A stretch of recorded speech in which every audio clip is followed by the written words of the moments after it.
something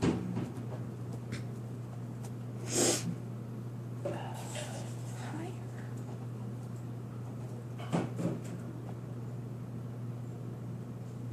Okay.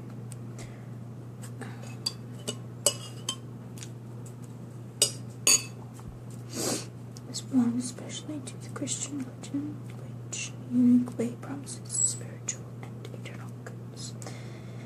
And so there are many things opposed to men in it that transcend human sense. The old law, on the other hand, whose promises were of a temporal character, contained very good proposals that transcended the inquiry of human reason. Following the same direction, the philosophers themselves, in order that they might lead men from the pleasure of sensible things to virtue, were concerned to show that these were in existence other goods, that there were in existence other goods of a higher nature than these things of sense, and that those who gave themselves to the active or contemplative virtues would find much sweeter joy the taste of these other goods. So these higher things are shown to be sweeter, and thus why men yearn to them. Okay. It is also necessary that such truth be proposed to men for belief, so that they may have true knowledge of God. Because men, yeah. For then only do we know God. For then only do we know God truly, when we believe Him to be above everything that is possible for men to think about Him. For as we've shown, the divine substance surpasses the natural knowledge of which man is capable. Hence, by the fact that some things about God are proposed to man that surpasses reason, there is strengthened in man the view that God is something above what he can think. Man understands that God is, or surpasses God.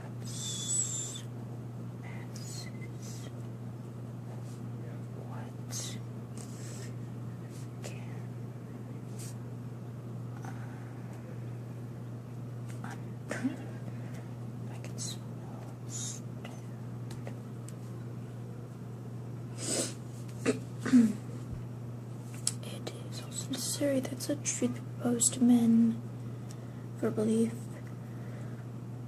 so that they may have a true knowledge of God. No, but I just read that. Okay. Another benefit that comes from the revelation to men of truths that exceed the reason is the curbing of presumption, which is the mother of error. So, curbs presumption.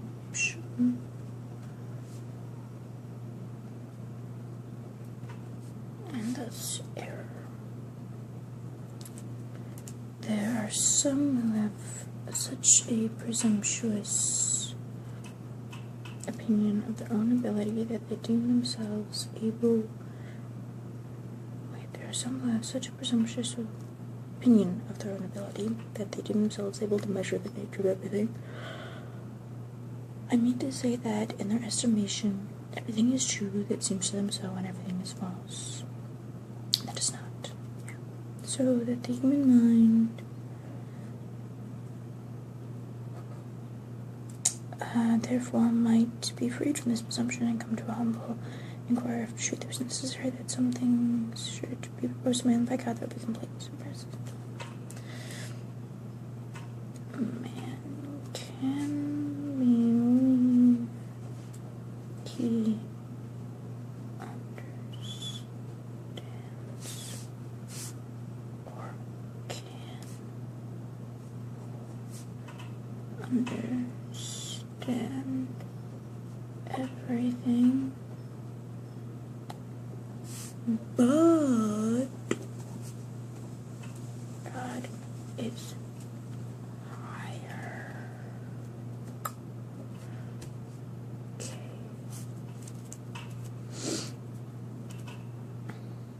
still further benefit may also be seen in what Aristotle says in the Ethics. There was a certain Simonides, certain person who exhorted people to put aside their knowledge of divine things and to apply their talents to human occupations. He said that he was a man to know human things and he was mortal.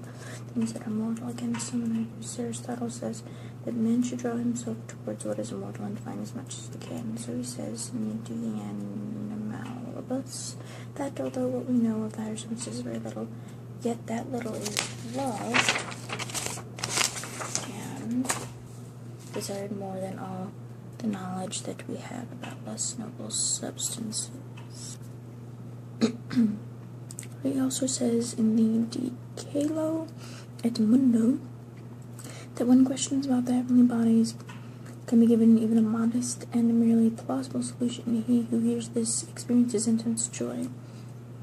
From all these considerations, it is clear that even the most imperfect knowledge about the most noble realities brings the greatest perfection to the soul. Therefore, although the human reason cannot grasp fully the truths that are above it, yet, if it somehow holds these truths, at least by faith, it acquires great perfection for itself. So, even if we can't understand everything, if we hold truths close by faith,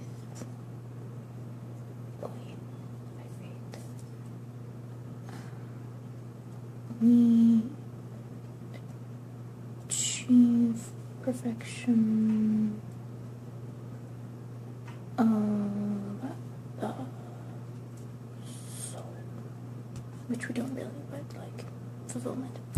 Therefore it is written, for many things are shown to thee above the understanding of men, so the things that are of God no man knoweth but the Spirit of God, for to us God hath revealed them by his Spirit.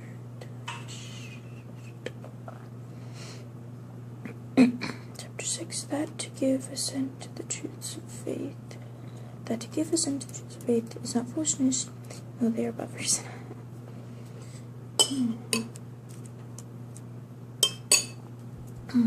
Those who place their faith in this truth, however, for which the human reason offers no explanation or evidence, does not believe foolishly, as though following artificial fables. For these secrets of divine wisdom, the divine wisdom itself, which knows all things above, has deigned to reveal to men. It reveals its own presence as well as the truth of its teaching and inspiration by fitting arguments, and in order to confirm those truths that exceed natural knowledge, it gives visible manifestation to works that surpass the ability of all nature. Thus, there are the wonderful cures of illnesses, there is the raising of the dead, the wonderful immunization in the heavenly bodies, and what is more wonderful, there is inspiration given to human minds, so that simple and untrained persons filled with the gift of the Holy Spirit can confess instantaneously the highest wisdom and ready to celebrate miracles. Help. When these arguments were examined through the efficacy of the above-mentioned proof. Okay, and not the one that is all the arms, or the promise of pleasures, and what is most wonderful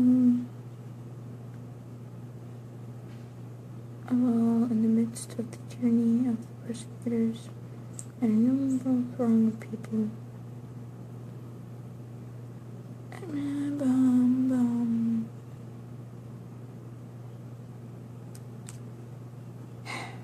When these arguments were examined, through the above-mentioned proof, and not the violent assault of arms or the promise of pleasures, and in the midst of the tyranny of the persecutors, an innumerable throng of people, both simple and most learned, flocked to the Christian faith. Okay. In this faith, there are truths preached that surpass every human intellect. The pleasures of the flesh are curbed. It is taught that the things of the world should be spurned. Now, for the minds of mortal men to assent to these things is the greatest of miracles, just as it is a manifest work of divine inspiration that spring visible things meant to seek only what is invisible. Now that this has happened neither without preparation or by chance, but as a result of the disposition of God, it is clear from the fact that the many pronouncements of the ancient prophets of God, many prophets God had foretold that he would do this. The books of these prophets are held in veneration among us Christians, since they give witness to our faith. Books of these prophets are held in veneration among us Christians, since they give witness to our faith. The manner of this confirmation is touched on by St. Paul, which, that is, human salvation. So human salvation, having begun to be declared by the Lord, was confirmed unto us by them that hear him, God also bearing them witness of signs and wonders and divers miracles and dispersions of the Holy Ghost. This wonderful conversion of the world to the Christian faith is the clearest witness of the signs given in the past, so that it is not necessary that they should be further repeated, since they appear most clearly in their effect. For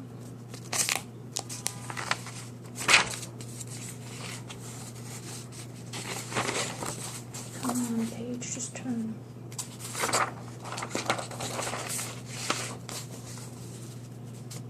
Be truly more wonderful than all signs if the world had been led by simple and humble men to believe such lofty truths, to accomplish such difficult actions, and to have high hopes. Yet it is also a fact that even in our own time God does not cease to work miracles through the saints of the confirmation of the faith. Very true.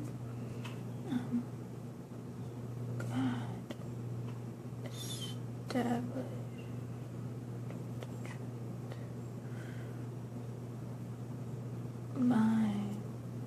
by his workings, but still he proves faith through miracles.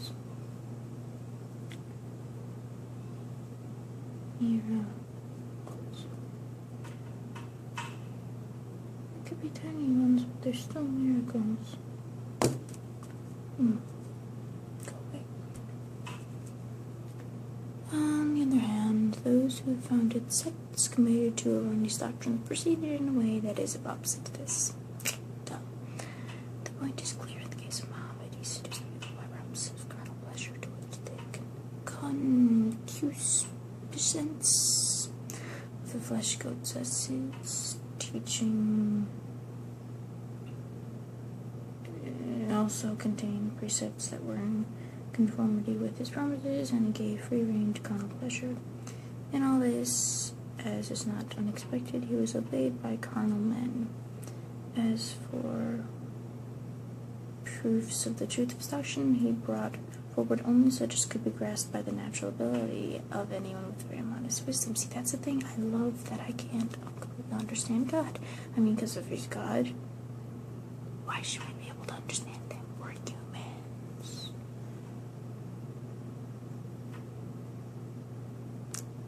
Okay.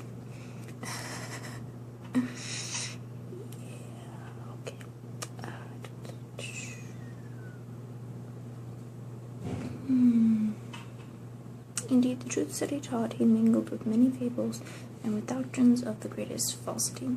He did not bring forth any signs produced in supernatural way, which alone fittingly gives witness to divine inspiration, for visible action that can be only divine reveals an invisibly inspired teacher of truth. I like that. On the contrary, Muhammad said that he was sent in the power of his arms, which are signs not lacking even to robbers and tyrants. Which is more, no wise men trained things divine even believed in him from the beginning. Those who believed in him were brutal men and desert wanderers, utterly ignorant of all divine teaching. though whose numbers Muhammad forced others to become scholars by the violence of his armies. Nor do divine pronouncements on the part of preceding prophets offer new messages. On the contrary, perverts almost all the testaments of the Old and New Testaments by making them into fabrications of his own, advocacy by him and examines his law. It was therefore a shrewd decision on his part to forbid his followers to read the Old and New Testaments, as his books convict him of falsity. It is thus clear to those who place any faith in these words, believe foolishly. Chapter 7. That the truth of reason is not opposed to the truth of the Christian faith.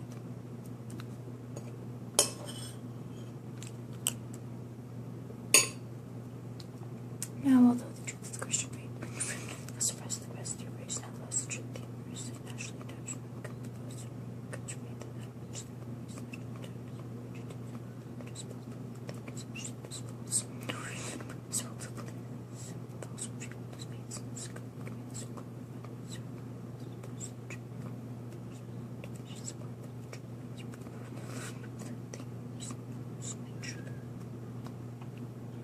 That which is introduced into the soul of the student when the teacher is contained to the knowledge of the teacher, thus teaching is nature's which is important to see God. The knowledge of the principles that are known to us naturally related as like God will come to see each of these principles, therefore also contained by the divine wisdom, however, hence whatever is opposed to them is opposed to that divine wisdom, therefore cannot come from God. That which revealed by faith is divinely revealed, therefore cannot be contrary to our natural knowledge. Again, in the presence of contrary arguments are placed. Then proceed to the knowledge of the true faith, therefore. Outright knowledge is word implanted in us by God or intellectually hindered from knowing the truth by this very fact. Now such an effect cannot come from God. And again, what is natural? And what is natural cannot change as long as nature is not now. It is impossible that contrary opinions should exist in the same knowledge at the same time. To believe therefore is only to man and country man, therefore the best light most likely.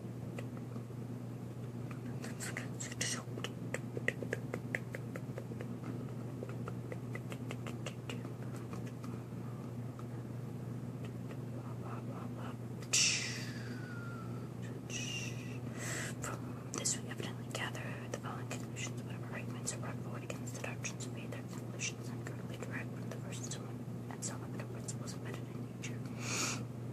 Such conclusions do not have the force of demonstration. There are arguments that are either probable or sophistical. If so, there exists the possibility to answer them.